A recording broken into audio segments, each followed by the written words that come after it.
Little Italy, New York. 3 weeks after Don Fanucci's death, the neighborhood changes overnight.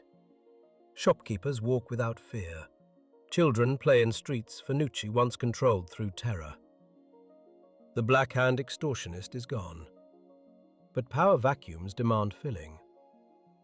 Vito Corleone sits in his small apartment, 28 years old, 3 children, a wife who asks no questions about the blood-stained clothes he washed 3 weeks ago. He works at Genco Abendando's father's grocery store. Legitimate income, legitimate life, or so it appears. But the neighborhood notices something different about young Vito. After Fanucci's murder, people watch him differently. Respect replaces indifference. They remember. Fanucci demanded tribute. Vito refused. Fanucci died. No witnesses, no arrests. Just silence and a new order forming in the shadows. One evening, Vito's wife Carmela brings a neighbor to their apartment. The woman is Signora Anita Colombo, a widow, mid-40s. Works 16-hour days sewing buttons onto cards. Her son brings home his sealed pay envelope in the old Sicilian tradition. Her daughter does the same. The entire family labors at slave wages. Respectable people. Honest people. Powerless people. Signora Colombo trembles as she enters. Carmela introduced her as a friend who needs help. Vito expects a request for money. He would give it gladly. The neighborhood helped his family when they arrived from Sicily in 1901. Now he can return the kindness. But Signora Colombo's problem isn't financial. Her youngest son, 10 years old, adopted a small dog, a neighborhood stray. The boy loved that dog more than anything, slept with it, fed it from his own plate. The dog barked at night. Neighbors complained to the landlord. The landlord, Signor Roberto, demanded she remove the dog. She obeyed, gave the dog to relatives in Long Island. Her son cried for 3 days, but the landlord remains unmoved. He orders her family to vacate the apartment anyway. Not for the dog. For deceiving him. For making him look weak when she pretended to get rid of it the first time. Eviction notice. 7 days. Find a new home or the police remove them by force. An entire family punished for one frightened lie about one small dog. Vito listens carefully. Signora Colombo weeps. Carmela watches her husband with knowing eyes. She understands. This moment matters. This widow represents every powerless immigrant in Little Italy. Every family crushed beneath landlords and bosses and Black Hand extortionists like Fanucci. Vito speaks quietly. Why do you ask me to help you? The widow looks at Carmela. Carmela nods. She told me you're a man who knows how to solve problems. Vito considers this. 3 weeks ago he was nobody, a grocery clerk. Now, already, people whisper his name with respect.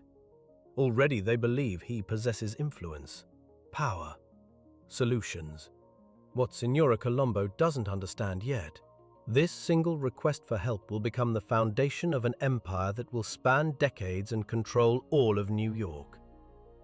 One widow's tears will transform into the most powerful crime family in American history. But first, Vito must visit a landlord named Signor Roberto. The next morning, Vito studies Signor Roberto before approaching him. Roberto owns 3 apartment buildings in Little Italy. Northern Italian, mid-50s, clean suits, gold watch chain. Collects rent personally every Friday. Keeps detailed ledgers. Respectable businessman. Legal operations. No criminal connections. At least, none visible. Vito watches from across the street as Roberto makes his rounds. The landlord walks with confidence. Why wouldn't he? The law protects property owners. Judges favor men with deeds and bank accounts. Poor immigrant widows have no leverage, no lawyers, no political connections. Roberto believes himself untouchable. This assumption will cost him dearly. Vito approaches Roberto outside one of his buildings. Mid-morning, bright sunlight, witnesses everywhere. Safe environment. Vito keeps his hands visible, his voice calm, his expression respectful. Signor Roberto, my name is Vito Corleone. I would like to speak with you about Signora Colombo. Roberto stops, looks Vito up and down, sees a young man, working-class clothes, polite demeanor, no threat detected. What about her? Roberto checks his pocket watch. Busy man, important schedule. She's a friend of my wife's family, a widow with children. She works very hard, honest people. The dog is gone. Her son cries every night. Perhaps you could reconsider the eviction? Roberto shakes his head immediately. I already rented the apartment to another family. They pay more, 3 months in advance. The matter is settled. Vito nods slowly. Expected this response. Landlords operate on profit. Sentiment means nothing. But Vito came prepared with more than sentiment. I understand business, Signor Roberto. Let me offer this. I'll pay the difference in rent, not just this month, 6 months in advance. Whatever the new tenants offered, I'll match it. The widow keeps her home. You lose nothing. A generous offer, financially sound, win-win solution. Any reasonable businessman would accept. Roberto considers. For a moment, Vito sees calculation in his eyes. Extra money, no conflict. But then Roberto's pride surfaces. He shakes his head again. No, I gave my word to the new family, and frankly, I won't reward Signora Colombo for lying to me. She said she removed the dog. She lied. I found out. Actions have consequences. She leaves in 7 days. Vito remains silent for 5 seconds, long enough for tension to build, long enough for Roberto to notice the quality of that silence. Then Vito speaks, very quietly. I respect your principles, Signor Roberto. A man's word matters. But perhaps you should take 1 day to think about this decision. Ask around the neighborhood about me. Ask who I am, what I do, how I solve problems. Then tomorrow, if you still want the widow evicted, I'll respect your choice. But ask first. 1 day. That's all I request. Something in Vito's tone makes Roberto uncomfortable. Not a threat, not exactly. But the words carry weight. Suggestion wrapped in velvet. The phrase, how I solve problems, lingers in the air. Roberto studies Vito's face more carefully now, sees something he missed before.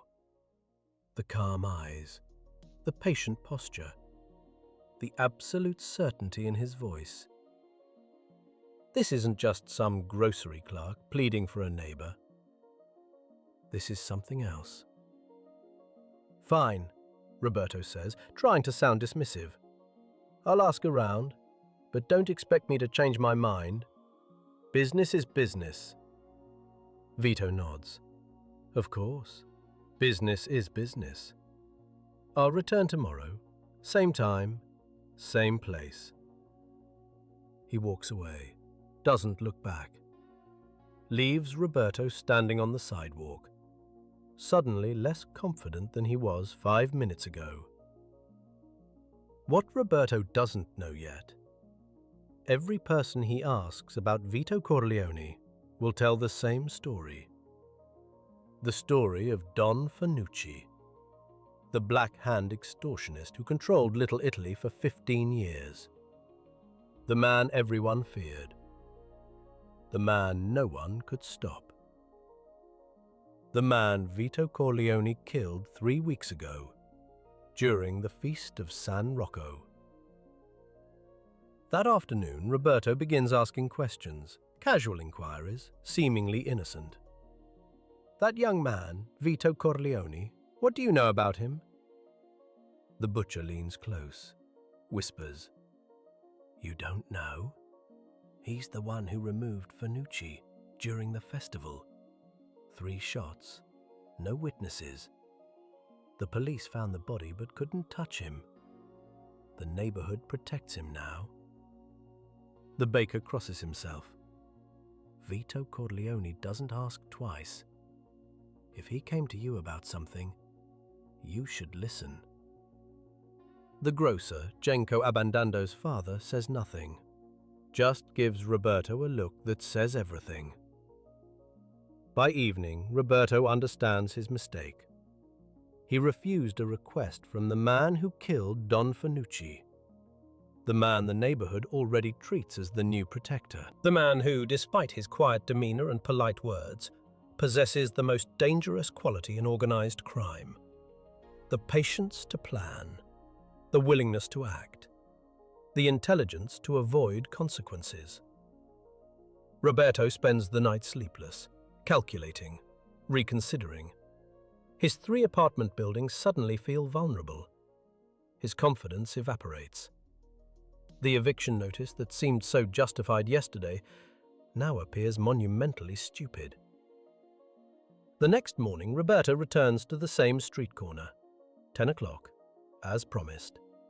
Vito arrives exactly on time. Same calm expression, same respectful posture, as if yesterday's conversation never happened. Roberto speaks first, quickly, nervously. "Don Vito, please forgive me. I made inquiries as you suggested. I understand now who you are. Of course Signora Colombo can stay. I insist. The other family, I'll tell them the apartment isn't available after all. I'll find them something else." Vito listens without expression, says nothing yet, lets Roberto continue digging. "The rent?" Roberto stammers. "It stays as before. Actually, I think perhaps it was too high. I'll reduce it. $5 less per month. No, $10 less. A gesture of goodwill between neighbors." Still, Vito remains silent, just watching, evaluating. Roberto pulls money from his pocket. The 6 months advance Vito offered yesterday. "Please, take this back. I don't need it. Consider the matter settled. Signora Colombo and her family stay, at reduced rent, with my apologies for the confusion." Now Vito speaks, quietly. "You're a wise man, Signor Roberto. A businessman who understands that the neighborhood's goodwill is worth more than any single month's rent. I respect this. Signora Colombo will be very grateful, and grateful people remember their friends." Roberto nods rapidly, desperate to leave, desperate to never cross paths with Vito Corleone again. Vito adds one final thought. "If you ever need a favor yourself, Signor Roberto, you know where to find me." The man who shows mercy deserves mercy in return. Roberto flees, practically runs down the street. Vito watches him go, then walks to Signora Colombo's apartment, knocks gently. The widow opens the door, red-eyed from crying, preparing to pack her family's belongings. "Signora," Vito says softly, "you can stay. The landlord changed his mind, and your rent is now $10 less per month." The widow weeps, but this time from relief, from gratitude, from the sudden understanding that someone in this cruel neighborhood actually helped her, protected her, solved her problem without asking for payment. She tries to thank him. Vito raises his hand gently. "No thanks necessary. You're a friend of my wife's family. We take care of our own." What neither Signora Colombo nor Signor Roberto fully comprehends yet, this exchange just created the template for an empire. One favor granted, one debt of gratitude created. One landlord who will now tell every business owner in Little Italy what happens when Vito Corleone asks for something. Word spreads through the neighborhood by sunset. Vito Corleone helped the widow. Vito Corleone faced down a landlord. Vito Corleone solved an impossible problem with nothing but words and reputation. People notice. People remember. And people begin to wonder, if he could help the widow, could he help them too? The requests start arriving the very next day. Within 1 week, 5 more people approach Vito Corleone asking for help. The pattern begins innocently. A shopkeeper needs a loan, $50. His supplier demands payment or cuts him off. Banks won't lend to immigrants without collateral. Loan sharks charge rates that guarantee bankruptcy. He has nowhere else to turn. Vito listens, asks simple questions. How much do you need? When can you repay? What will you do with the money? The shopkeeper explains everything. Honest answers. Desperate but not dishonest. Vito reaches into his own pocket, counts out $50, hands it over. No interest. Pay me back when business improves. 6 months, 1 year. However long it takes. The shopkeeper stammers. But Signor Corleone, you must charge something. This is business. Vito shakes his head gently. Business is trust. You'll remember I helped you when nobody else would. That's payment enough. The shopkeeper leaves grateful, confused, unaccustomed to generosity without strings attached. He doesn't understand yet that the strings exist, just invisible, woven from loyalty rather than contracts. 2 days later, a father arrives. His son needs work. 17 years old, strong, willing. But every factory, every warehouse, every dock refuses to hire Italians. The boy sits idle while the family starves. Vito nods. I know a foreman at the rail yards. He owes me a favor. Send your son tomorrow morning, 6 o'clock. Ask for Salvatore. Tell him Vito Corleone sent you. The father's eyes fill with tears. How can I repay you? Help someone else when you can. That's how. The son gets hired. The family eats. And the father tells 10 other families about Vito Corleone's kindness. Next comes a woman whose husband beats her. Black eyes, broken ribs. 3 children watching their mother destroyed piece by piece. The police laugh when she reports it. Domestic matter, they say. Handle it at home. The law offers no protection for immigrant women married to violent men. Vito listens to her story. His face remains calm, but his eyes go cold. Where does your husband drink? She names a bar on Mulberry Street. Go home. Pack a bag. Take your children to your sister's house. Stay there tonight. Tomorrow your husband will apologize. He will never raise his hand to you again. I promise this. That evening, Peter Clemenza and Salvatore Tessio visit the bar. They find the husband drunk, bragging about keeping his wife in line. Clemenza approaches, speaks quietly, explains that Vito Corleone takes interest in the wife's welfare, explains what happens to men who hurt women under Vito's protection. The husband laughs, makes a crude joke, reaches for his drink. Clemenza breaks 3 of his fingers. Tessio holds the other patrons at bay. Nobody intervenes. Nobody calls police. The neighborhood understands.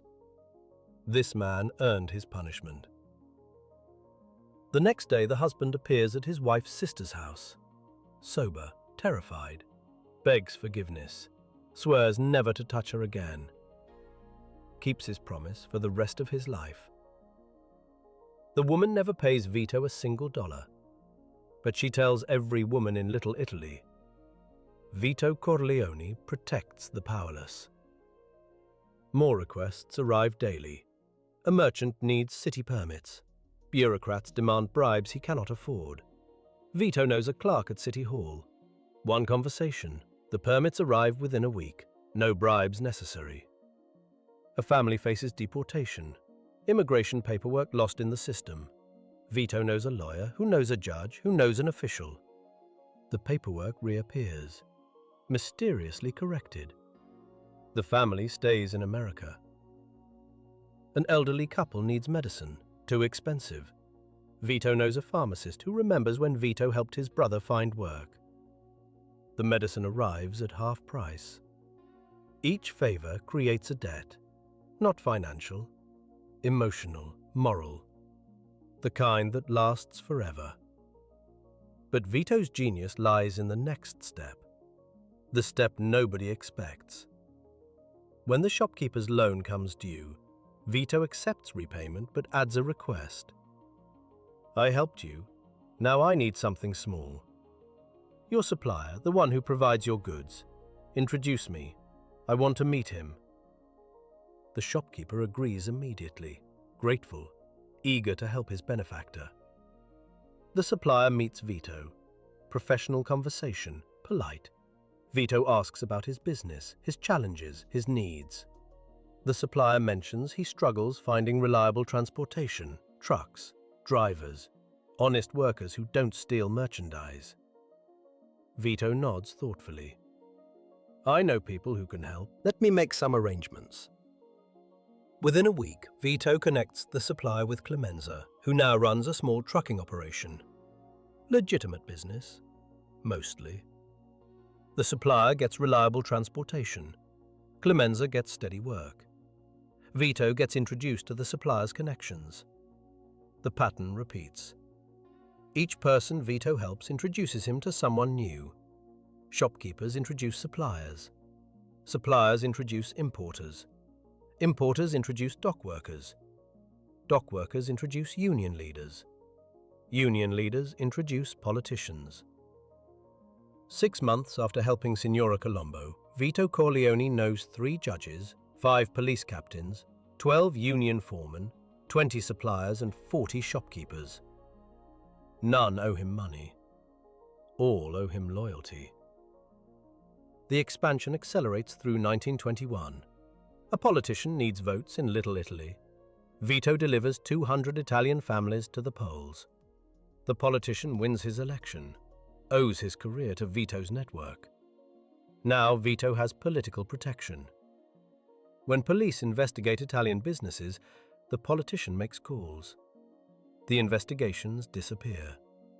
A customs inspector at the docks faces family troubles. His brother needs surgery. Expensive. The inspector cannot afford it. Vito arranges payment, asks nothing in return. Just mentions casually that he's thinking about importing goods from Sicily, olive oil perhaps. If the inspector hears of any opportunities, please let him know. The inspector remembers this kindness when Vito's shipments begin arriving. Inspections become cursory. Paperwork processes quickly.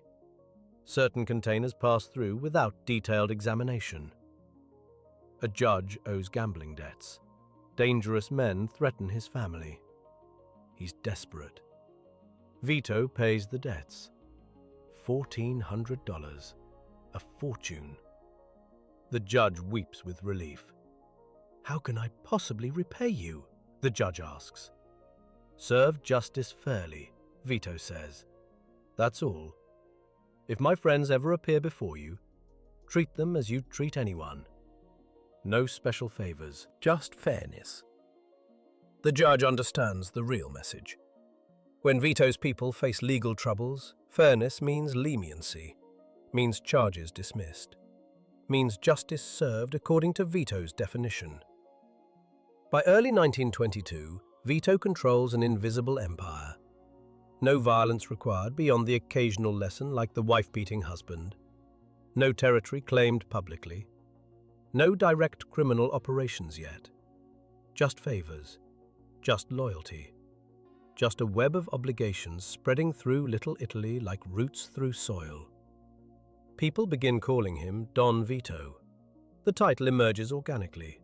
Nobody declares it officially.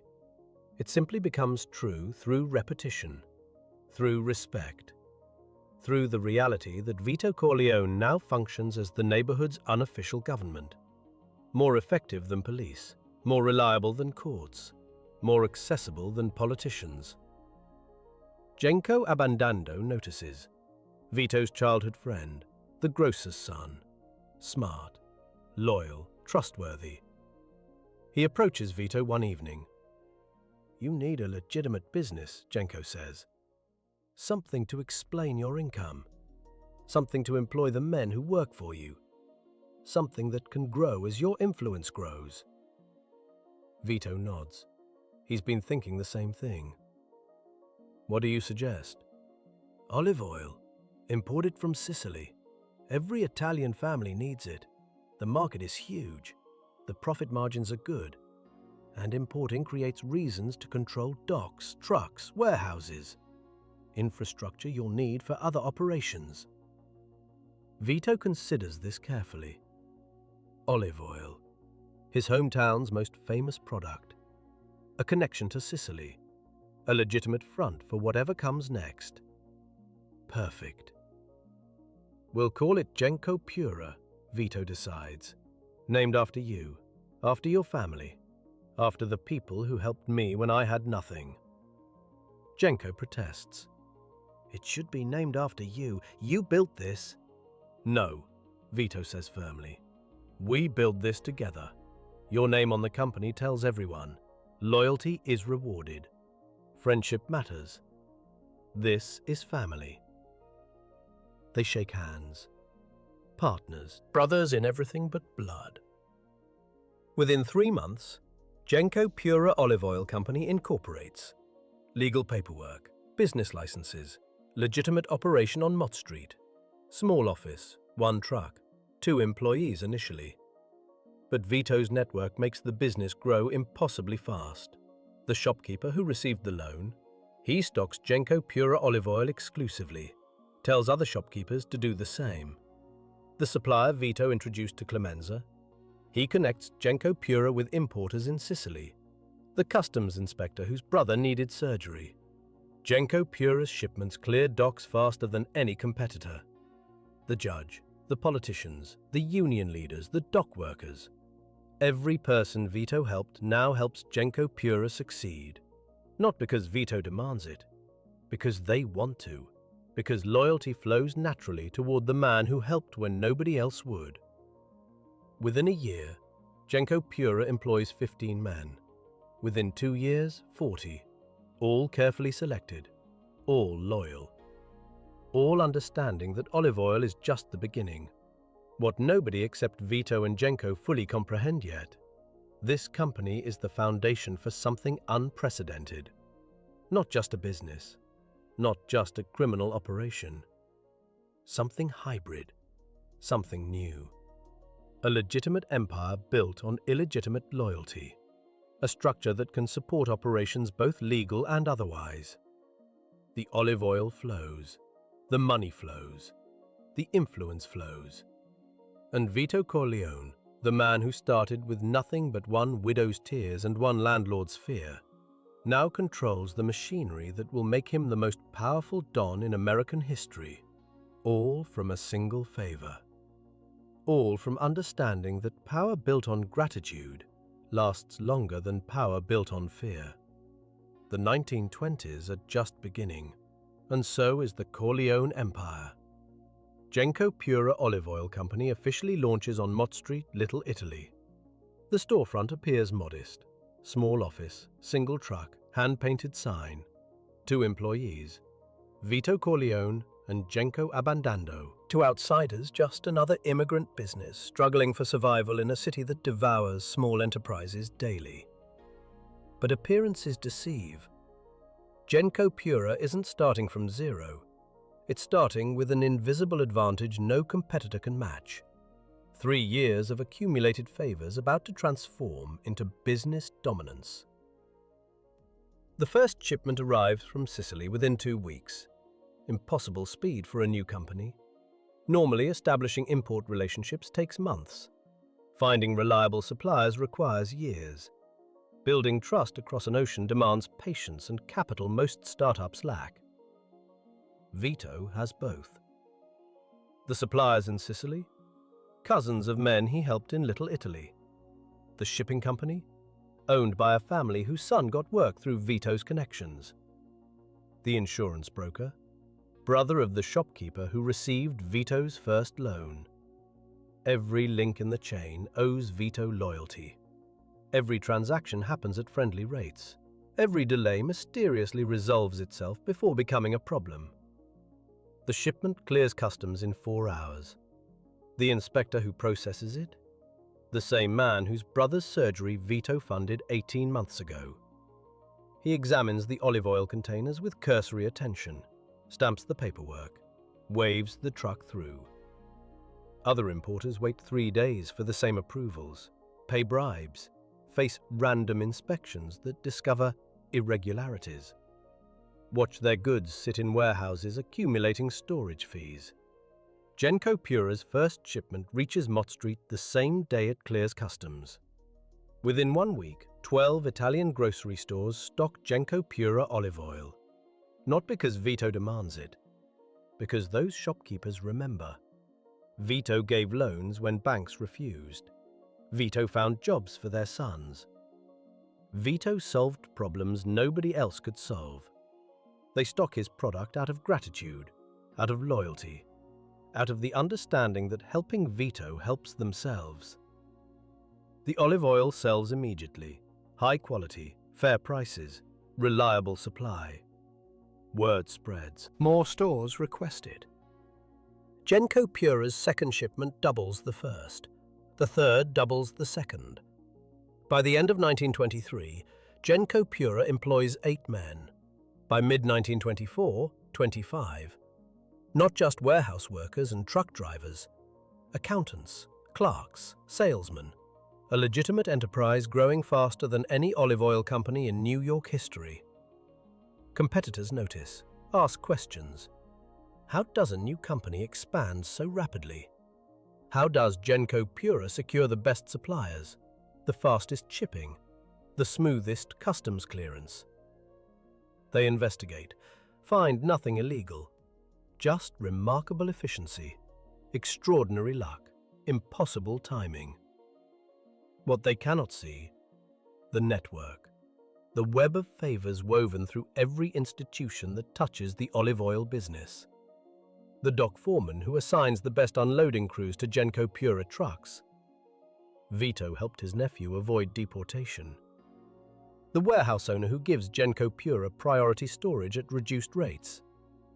Vito intervened when city inspectors threatened to shut him down over minor violations. The truck mechanic who repairs Genco Pura vehicles ahead of other customers. Vito paid for his daughter's medical treatment. The union representative who ensures Genco Pura never faces labor disputes. Vito delivered 300 votes to the politician who appointed him. Every advantage appears coincidental. Every piece of good fortune seems like ordinary business success. But Vito orchestrated all of it, carefully, patiently, through 3 years of strategic generosity that now yields extraordinary returns. The money flows in, legitimate profit, legal income. Vito pays taxes, maintains proper records, operates entirely within the law. No criminal activity visible in Genco Pura's operations. Just business, just olive oil, just remarkable success. But beneath the legitimate surface, infrastructure develops. The trucks that deliver olive oil during the day, they transport other goods at night. Goods that don't appear on official manifests. Goods that certain politicians and judges prefer not to examine too closely. The warehouse that stores olive oil containers? It also stores merchandise acquired through Clemenza and Tessio's expanding operations. Stolen goods, black market items, products that enter and exit without paperwork. The legitimate business provides cover for illegitimate activities. The olive oil profits fund operations that generate far larger returns. The legal enterprise protects the illegal one. By 1925, Genco Pura becomes the largest olive oil importer in Little Italy. By 1927, one of the largest in New York City. By 1930, the largest in the United States. Not through violence, not through intimidation, through systematic exploitation of a favor network built on genuine kindness. The politicians who owe Vito, they pass regulations that benefit olive oil importers, specifically importers based in Little Italy, specifically companies that employ Italian immigrants. The regulations appear neutral, fair, supporting small business and immigrant opportunity. In practice, they favor Genco Pura above all competitors. The judges who owe Vito. When competitors file lawsuits alleging unfair business practices, those cases move slowly through the system. Delays, continuances, procedural complications. Eventually, plaintiffs give up. Too expensive, too time-consuming, too frustrating. The union leaders who owe Vito. They ensure Genco Pura workers remain content. Fair wages, reasonable hours, good conditions, no strikes, no disruptions. Meanwhile, competitors face constant labor disputes, mysterious work stoppages, union demands that bleed profits. Vito never orders these actions explicitly, never demands favors directly. He simply built a system where helping Genco Pura helps everyone in the network, where attacking Genco Pura means fighting the entire structure simultaneously. Other businessmen begin seeking Vito's advice. How did he build such success? What's his secret? Vito answers honestly. Treat people fairly. Help when you can. Remember those who helped you. Loyalty matters more than profit. They nod, write down his words, try to implement his philosophy. Fail completely. Because they lack what Vito possesses. 3 years of accumulated debts. 3 years of people remembering when he helped and nobody else would. 3 years of loyalty that cannot be purchased or replicated. The Genco Pura office becomes more than a business headquarters. It becomes Vito's court. People arrive daily seeking his guidance, his intervention, his blessing for their endeavors. A contractor wants to build apartments in Little Italy. He visits Vito first, explains his plans, asks if any problems might arise. Vito makes calls, checks with his network, ensures city permits process smoothly, ensures unions cooperate, ensures local residents support the project. The contractor succeeds, remembers who made it possible, becomes part of the network. A restaurant owner faces harassment from local gangs demanding protection money. He appeals to Vito. Vito sends Clemenza to deliver a message. The harassment stops immediately. The gangs understand. Little Italy operates under Corleone protection now. Any gang that troubles local businesses troubles Vito directly. The restaurant owner prospers, tells other businesses about Vito's protection. More shops, more merchants, more entrepreneurs seek Corleone blessing before starting operations. By 1928, nothing significant happens in Little Italy without Vito's knowledge. No business opens without his approval. No criminal activity occurs without his permission. No political decision affecting the neighborhood moves forward without his consultation. He achieved this through patience, through generosity, through understanding that power built on gratitude lasts longer than power built on fear. But 1928 also brings challenges. Other crime families noticed Genco Pura's success, noticed Vito's influence. Some respected, others resented. A few decide to test whether the quiet olive oil importer can defend his territory against serious opposition. Salvatore Maranzano controls olive oil imports in East Harlem. Powerful, connected, ruthless. He views Vito's expansion as a threat, decides to eliminate the competition before it grows stronger. Maranzano approaches Vito's suppliers in Sicily, offers better prices, threatens those who refuse, attempts to cut Genco Pura off from its sources.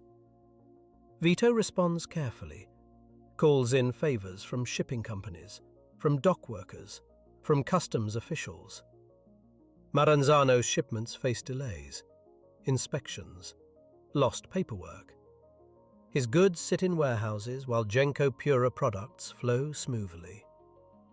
Maranzano escalates, threatens violence, sends men to intimidate Genco Pura workers, burns one of Vito's delivery trucks. Now Vito faces the critical test. Can his network withstand direct assault? Can loyalty defeat aggression? Can intelligence overcome violence? The neighborhood watches. The network watches. Everyone understands. This conflict will determine whether Vito Corleone truly possesses the power he appears to command, whether his favor-based empire can survive contact with traditional criminal warfare. What Maranzano doesn't understand yet, he's not fighting one man. He's fighting 3 years of accumulated loyalty, fighting judges who owe their careers to Vito, politicians who owe their elections to Vito, union leaders, dock workers, customs officials, suppliers, shopkeepers, and hundreds of ordinary families who remember when Vito helped them. Maranzano picked a fight with an entire network. He'll learn too late that you cannot intimidate a system built on gratitude, cannot threaten people who believe Vito Corleone saved them when nobody else would. The olive oil war begins, and Vito Corleone, the man who started with one widow's tears and one landlord's fear, will prove that empires built on loyalty can defeat empires built on violence. The olive oil war lasts 18 months, 1928 to 1930. But the decisive phase happens in 6 weeks during the spring of 1929. 6 weeks where Salvatore Maranzano learns that violence cannot defeat a system built on loyalty. Week 1. Maranzano burns a second Genco Pura delivery truck, threatens 3 suppliers in Sicily, offers bribes to Vito's dock workers to sabotage shipments, believes he's winning through traditional gangster methods. He doesn't notice the silence forming around him. The shipping company that normally transports Maranzano's olive oil from Sicily experiences sudden mechanical problems. 3 ships, all requiring extensive repairs. The shipyard estimates 6 weeks minimum. Very sorry, nothing we can do. Mechanical failures happen. The dock foreman, who always assigned good crews to unload Maranzano's goods, he apologizes. Union regulations changed. Different crew rotation system now. Maranzano's shipments get the slowest workers, the least experienced, the ones who drop containers, who misread manifests, who accidentally send goods to wrong warehouses. The customs inspector who expedited Maranzano's paperwork for years, transferred. New inspector assigned, much more careful, much more thorough. Finds irregularities, demands additional documentation. Everything by the book now. No exceptions, no shortcuts. Maranzano's olive oil sits in customs for 3 days, then 5, then 7. Storage fees accumulate. Product ages. Quality degrades. His customers cancel orders, switch to more reliable suppliers. Switch to Genco Pura. Week 2. Maranzano sends enforcers to threaten Genco Pura warehouse workers. Show up at their homes. Deliver messages. Work for Maranzano or face consequences. The workers report the threats to Vito, describe the men, provide addresses where they were seen. That night, those enforcers receive visits, not from Vito's men, from police. Arrested on outstanding warrants they didn't know existed. Warrants signed by judges. Judges who owe Vito favors. Judges who remember when Vito helped them. The enforcers sit in jail, cannot make bail. The judge handling their cases schedules hearings far in the future. Very busy court calendar. Nothing personal, just procedure. Maranzano sends replacement enforcers. They also get arrested. Different charges, different precincts. Same result, jail, no bail, delayed hearings. Within 2 weeks, Maranzano loses 8 men, not killed, not injured, simply removed from the board through legal mechanisms. He begins understanding. This isn't ordinary gang warfare. This is something different, something he hasn't encountered before. Week 3. Maranzano approaches his political connections, calls in his own favors, demands action against Genco Pura, wants health inspections, tax investigations, building code violations, anything to slow Vito down. His political connections make calls, file paperwork, initiate procedures. The paperwork disappears, lost in bureaucracy, misfiled, sent to wrong departments, requires additional signatures, needs supervisor approval, forms filled out incorrectly, must resubmit. The politicians who owe Maranzano discover their influence has limits. The city employees they normally control, suddenly uncooperative, suddenly following regulations precisely, suddenly unable to expedite anything. Because those same city employees owe Vito, or their brothers owe Vito, or their cousins, or their neighbors. The web of favors extends deeper than Maranzano's political connections can reach. His orders get delayed. His requests get ignored. His threats fall on deaf ears. Maranzano starts making mistakes, gets angry, threatens officials directly, screams at bureaucrats, slaps a clerk who moves too slowly. The clerk files a complaint. Police investigate.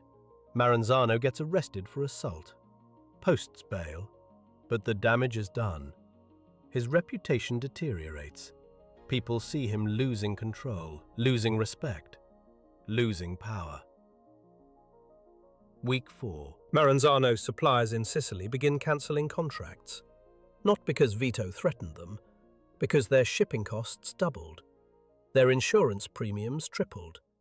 Their export licenses face review by Italian authorities who received information about potential illegal activities. Information provided by Vito's connections in Sicily. Connections built during his 1922 return when he killed Don Ciccio. Connections maintained through regular correspondence, through family ties, through the same favor-based system he built in New York. Maranzano discovers he cannot compete on price, cannot guarantee delivery, cannot maintain quality. His business collapses not from violence, but from systematic isolation. His restaurant customers receive better offers from Genco Pura, lower prices, faster delivery, superior product. They switch suppliers. Business decision, nothing personal. His wholesale buyers find Genco Pura salesmen at their doors. Professional, courteous, offering terms Maranzano cannot match. They switch. Market forces. Simple economics. Week 5. Maranzano calls a meeting with Vito.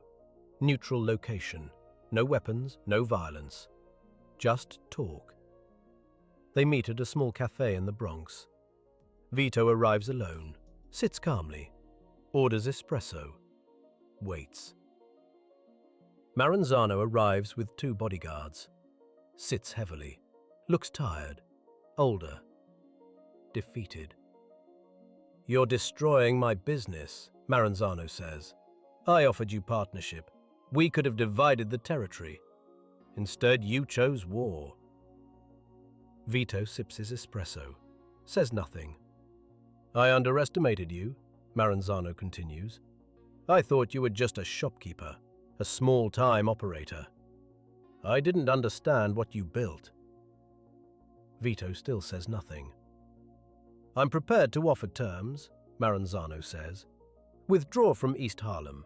I'll stay out of Little Italy. We coexist. We both prosper. Vito sets down his cup, looks at Maranzano directly, speaks quietly. 3 years ago, I helped a widow keep her apartment.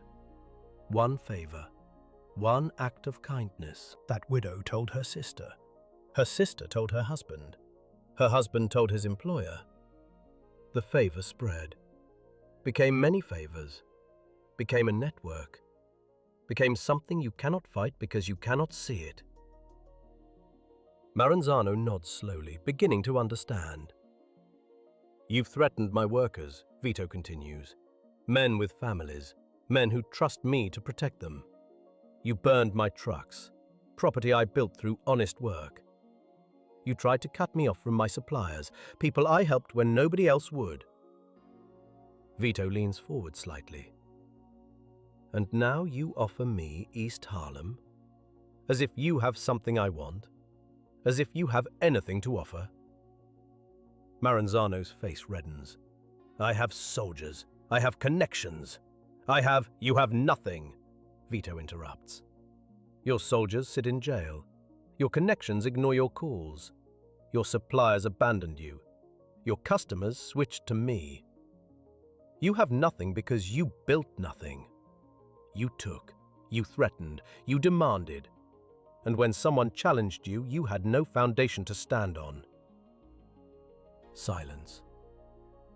Maranzano stares at his hands, realizes the truth. He lost this war before it began. Lost it 3 years ago when he chose threats over favors, chose fear over loyalty, chose immediate profit over long-term relationships. What do you want? Maranzano asks quietly. Leave New York, Vito says. Tonight, go to Chicago or Philadelphia or New Jersey, anywhere but here. Take your remaining men, close your operations, disappear. And if I refuse? Vito stands, drops money on the table for his espresso. Then tomorrow, your remaining shipments get seized by customs. Your warehouse lease gets terminated by the landlord. Your trucks get impounded for safety violations. Your business license gets revoked by the city. And you get arrested for tax evasion. Federal charges. Evidence provided to authorities anonymously. Vito pauses at the door. I'm not threatening you, Salvatore. I'm explaining reality. You fought one man. You lost to everyone. Maranzano leaves New York that night, takes his family, abandons his olive oil business, flees to Chicago, tries to rebuild there, never succeeds, never recovers his reputation, dies 8 years later, forgotten, irrelevant. The olive oil war ends without a single death, without major violence, through systematic application of accumulated favors, through a network operating precisely as designed. Other crime families notice. They see Maranzano's defeat, understand what it means. Understand that Vito Corleone commands power they cannot match, not through violence, through something more fundamental, through loyalty, through gratitude, through relationships built patiently over years. The families send representatives, offer respect, propose cooperation, acknowledge Vito as a peer, as someone who belongs at the table where real power gathers. Vito accepts their respect, agrees to cooperation, but never forgets. His power comes from a widow's tears, from a landlord's fear, from 3 years of helping people when nobody else would. That foundation remains unshakable. That network remains untouchable. That empire remains secure. Because Vito Corleone understood what Salvatore Maranzano never learned. Violence can take territory, but only loyalty can hold it. Spring. Salvatore Maranzano's abandoned warehouse in East Harlem stands empty for 3 days. On the 4th day, Genco Pura Olive Oil Company trucks arrive. Workers unload equipment, set up operations, hang a new sign. No violence, no resistance, no conflict. The territory transfers through absence, through Maranzano's departure, leaving a vacuum that Vito fills naturally, inevitably. Within 1 week, every restaurant and grocery store in East Harlem that previously bought from Maranzano receives visits from Genco Pura salesmen. Professional, courteous, offering the same prices Maranzano charged. Better quality, more reliable delivery. Most switch immediately. A few hesitate. Loyal to Maranzano, uncomfortable changing suppliers. Vito visits these holdouts personally, sits in their shops, drinks their coffee, explains gently that Maranzano chose to leave New York. No hard feelings. Business changes. Everyone must adapt. "I'm not demanding you buy from me," Vito says. "I'm offering you the opportunity. Better product, fair prices, reliable service. If you prefer another supplier, that's your choice. No consequences, no problems." His tone stays calm. His manner stays respectful. But everyone understands the implication. Vito controls the territory now. Buying from competitors means operating outside his protection, outside his network.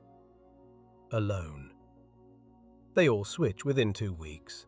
By summer 1930, Genco Pura Olive Oil Company dominates Manhattan's Italian neighborhoods. Little Italy, East Harlem, Greenwich Village, parts of the Bronx. The largest olive oil distributor in New York City, growing larger monthly. The money flows in.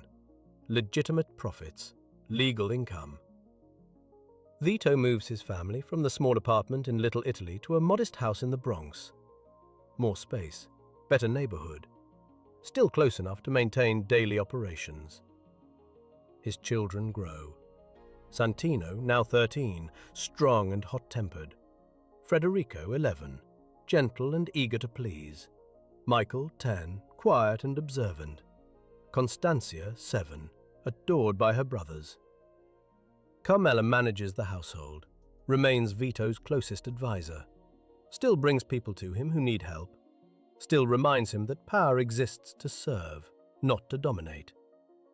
"Don't forget the widow," she tells him. "Don't forget why people trusted you." Vito never forgets, continues helping when asked, lending money, solving problems, building relationships. The network expands beyond business, beyond crime, into every aspect of Italian-American life in New York. Other crime families watch carefully, the 5 families that control New York's underworld: Masseria, Profaci, Mangano, Gagliano, Luciano. They see Vito's rise, see his methods, see his success. Some admire it, others resent it, all respect it. Giuseppe Joe the Boss Masseria controls the largest family, the most soldiers, the most territory. He summons Vito to a meeting, wants to understand this quiet olive oil importer who defeated Maranzano without firing a shot. They meet at Masseria's restaurant in Little Italy. Masseria sits surrounded by bodyguards. Vito arrives alone, sits calmly, waits. "You got balls coming here without protection," Masseria says. "I'm here for conversation," Vito replies, "not war." Masseria laughs, likes this response, sees intelligence in Vito's eyes, caution, strength without aggression. "You made Maranzano look like a fool," Masseria says. "Made him run to Chicago like a scared rabbit. How'd you do it?" Vito explains simply: the favor network, the accumulated loyalty, the systematic isolation. Nothing hidden, nothing secret. Just patient relationship building over years. Masseria listens, nods, understands immediately why Vito succeeds, why this method works. "You're smart," Masseria says. "Smarter than most of these animals who think violence solves everything. I could use someone like you." "I'm honored," Vito says carefully. "But I prefer to operate independently. No conflicts, no territorial disputes. Just my olive oil business and the neighborhood I protect." Masseria's eyes narrow, studies Vito, decides whether to take offense, then laughs again. "Independent. I respect that. You don't want to bow to anyone. Fair enough. But you need to understand something, Vito Corleone. New York has rules. The 5 families maintain order. You want to operate here, you need permission. You need recognition." "I understand," Vito says. "Then here's what we do," Masseria continues. "You keep your olive oil business. You keep your neighborhood. You don't interfere with our operations. We don't interfere with yours. You have a problem, you bring it to the commission. We settle it peacefully. No wars. No conflicts. Everyone makes money. Everyone stays alive." The commission. The council where the 5 families meet, settle disputes, divide territory, maintain peace.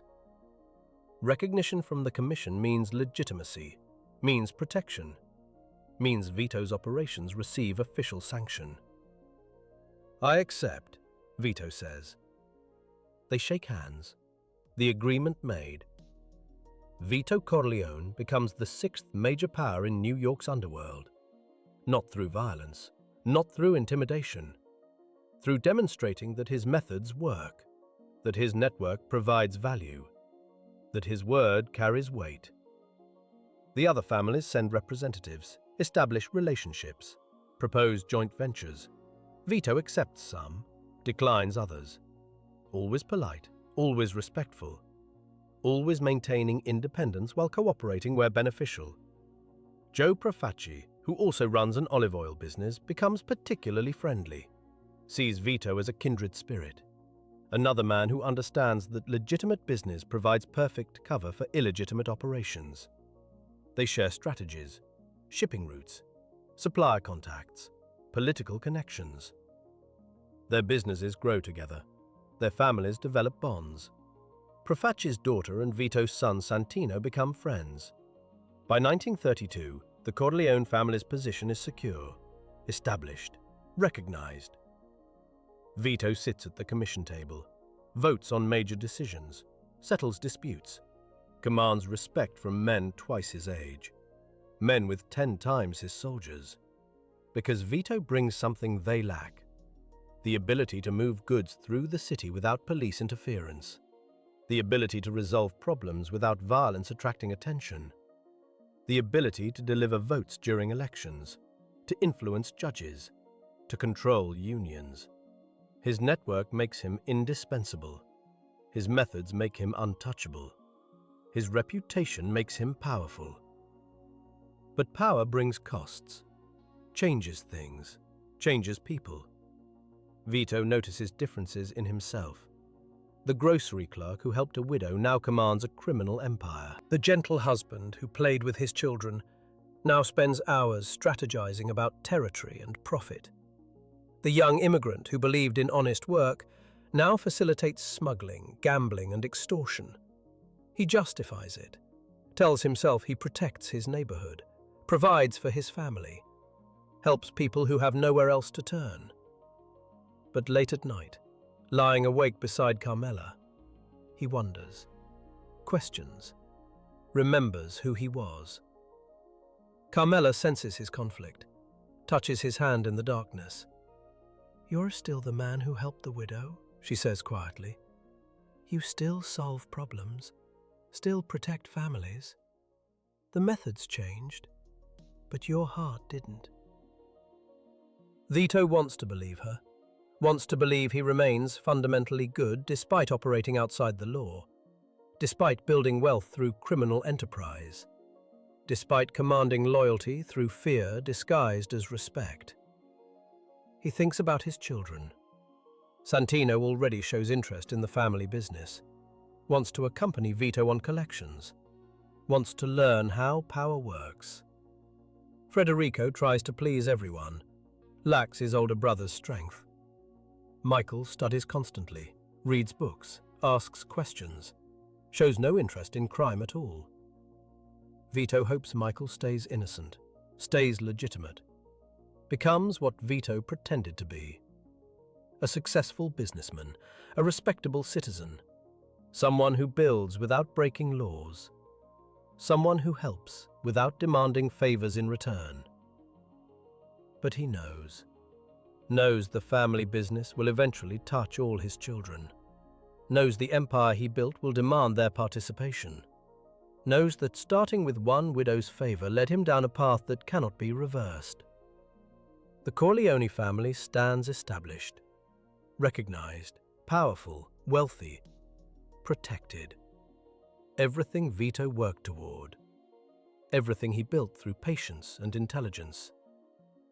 But sometimes, in quiet moments, Vito remembers 1920, remembers being nobody, just a grocery clerk with a wife and children. Poor, powerless, honest. He cannot return to that life, cannot undo what he built, cannot separate the legitimate olive oil business from the criminal empire it conceals. The foundation laid years ago now supports a structure too large to demolish, too complex to simplify, too powerful to abandon. Vito Corleone achieved everything he wanted and lost something he cannot name, something that disappeared gradually, something he only notices missing when he sits alone at night, remembering the widow who trusted him, the landlord who feared him, the single favor that changed everything. 15 years after the olive oil war, 25 years after helping Signora Colombo keep her apartment, Vito Corleone sits in his study at the family compound in Long Beach, Long Island. Outside, his daughter Constancia's wedding celebration fills the estate with music and laughter. Hundreds of guests, politicians, judges, business leaders, crime family representatives, all come to pay respect, to seek favors, to acknowledge Don Vito Corleone's power. He is 53 years old. Grey touches his temples. Lines mark his face. But his eyes remain sharp, his mind remains clear, his network remains unmatched.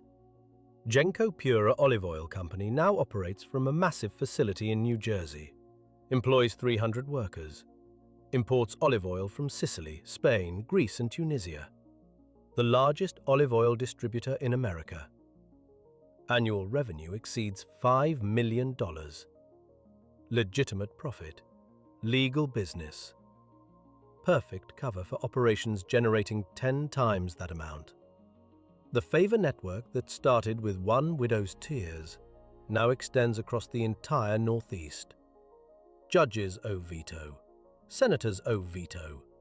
Union presidents owe Vito. Police captains, dock foremen, customs officials, shipping executives, warehouse owners, trucking companies, and thousands of ordinary families all remember when Vito Corleone helped them. Some remember loans that saved their businesses. Some remember jobs that fed their families. Some remember legal problems that disappeared. Some remember violence that stopped. Some remember simply that Vito listened when nobody else would, cared when nobody else did, helped when nobody else could. 25 years of accumulated favors. 25 years of careful relationship building. 25 years of demonstrating that loyalty to Vito Corleone benefits everyone in the network. The other crime families acknowledge this. The Commission recognizes the Corleone family as equals. Vito sits at that table, votes on territory disputes, settles conflicts between families, commands respect from men who built their empires through violence and intimidation. They marvel at his methods, ask how he maintains such control, how he operates so openly without police interference, how he expands continuously without triggering wars. Vito explains patiently. The same explanation he gave Masseria 15 years ago. Build relationships, help people, remember favors, create systems where everyone benefits from cooperation. Make yourself indispensable rather than feared. Some understand, most don't. They see only the surface, see Vito's success, want to replicate it. But they lack the foundation. They lack 25 years of patient work. They lack the genuine desire to help that made people trust Vito in the first place. Because here lies the secret they miss, the detail they cannot copy. Vito truly cared about Signora Colombo, truly wanted to help her. The favor wasn't calculated manipulation. It was honest kindness. Everything that followed grew from that authentic desire to solve someone's problem. People sense authenticity. They recognized it in young Vito, still recognize it in Don Vito. They know the difference between someone who helps because it serves them and someone who helps because it matters. That difference determines whether favors create loyalty or merely obligation. Tom Hagen, Vito's adopted son and consigliere, understands this. Sits with Vito between greeting wedding guests. Discusses family business. The Tartaglia family wants to meet about narcotics, Tom says. Solozzo has a proposal. Needs Corleone political connections to protect his operations. Vito nods. Already heard about Virgil Solozzo, the Turk. Drug trafficker, dangerous, ambitious. What do you think? Vito asks. Profitable, Tom admits. Very profitable, but risky. Narcotics bring federal attention. Our judges and politicians won't protect drug operations. Too controversial. Too dangerous for their careers. Vito agrees. The network he built works because it operates in grey areas. Gambling, labor unions, construction. Activities that politicians can ignore. Activities that don't offend public morality too blatantly. Activities that generate tax revenue and employ voters. Narcotics cross different lines, create addicts, destroy families, generate newspaper headlines. Politicians who protect gambling can justify it as victimless vice. Politicians who protect drug trafficking cannot justify anything. We refuse, Vito says, politely but firmly. The Corleone family doesn't deal drugs. This decision, made at his daughter's wedding, will have consequences. Solozzo won't accept refusal easily. The Tartaglia family won't forget. Violence will come. War will threaten everything Vito built. But some principles matter more than profit. Some lines cannot be crossed without destroying the foundation. Vito built his empire on helping people, on protecting neighborhoods, on being the power that families trust. Drug trafficking contradicts all of that, betrays everything the Corleone name represents.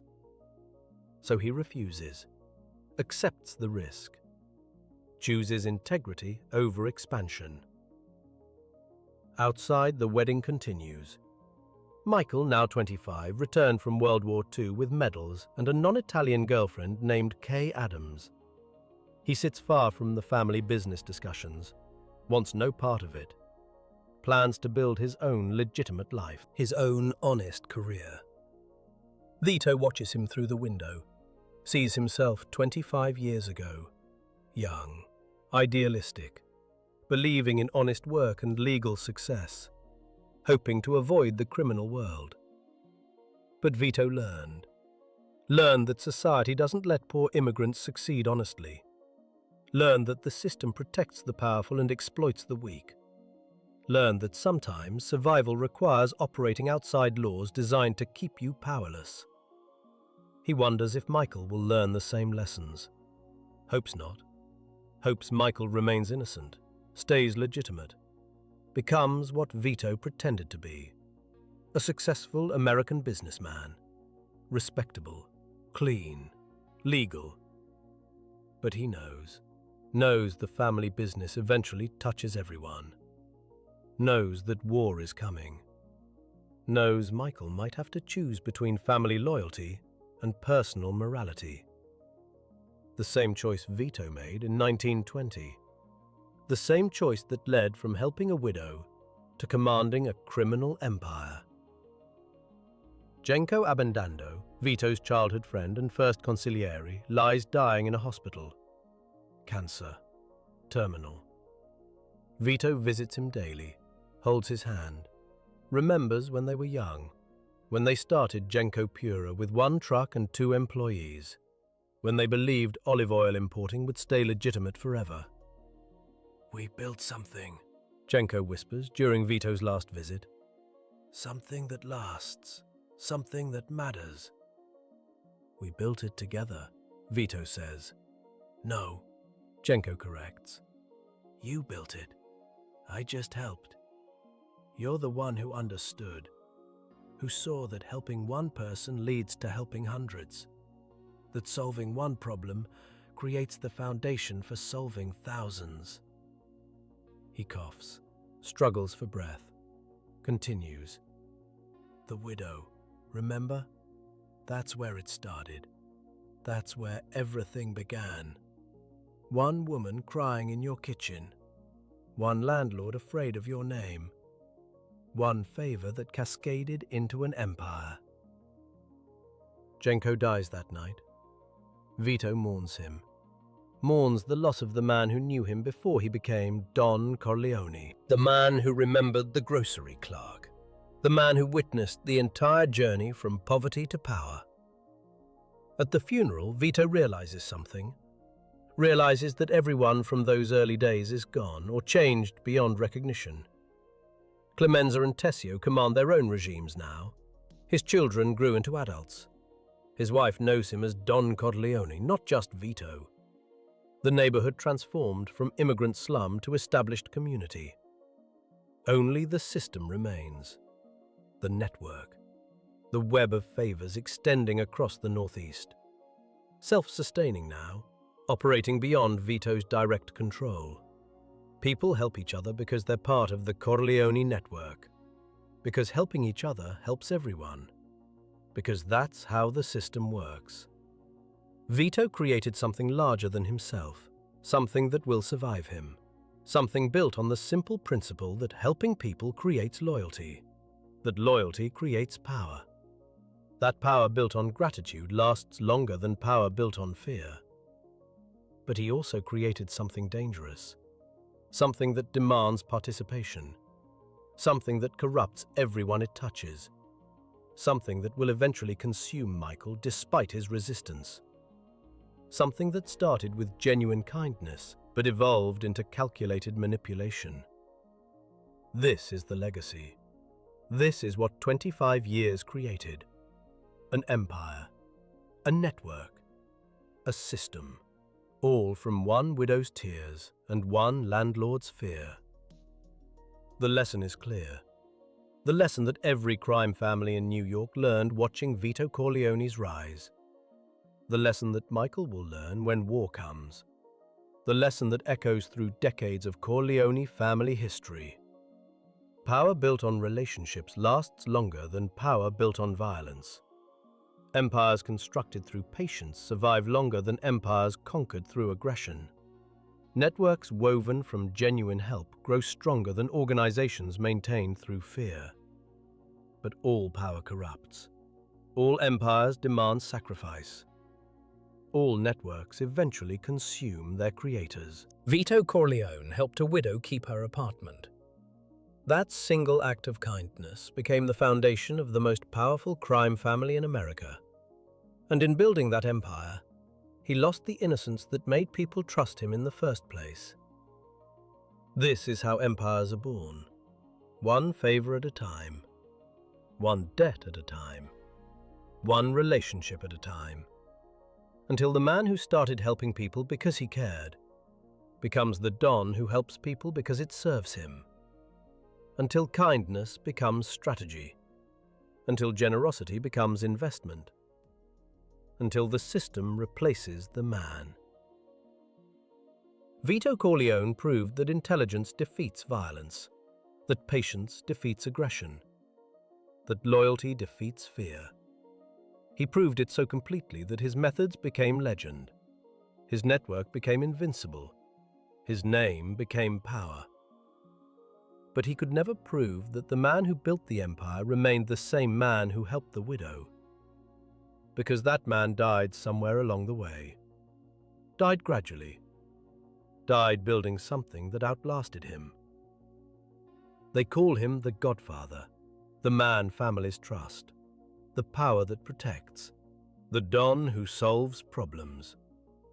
And he earned those titles one favor at a time, starting with a widow named Signora Colombo, who needed help and trusted a young grocery clerk named Vito Corleone to provide it.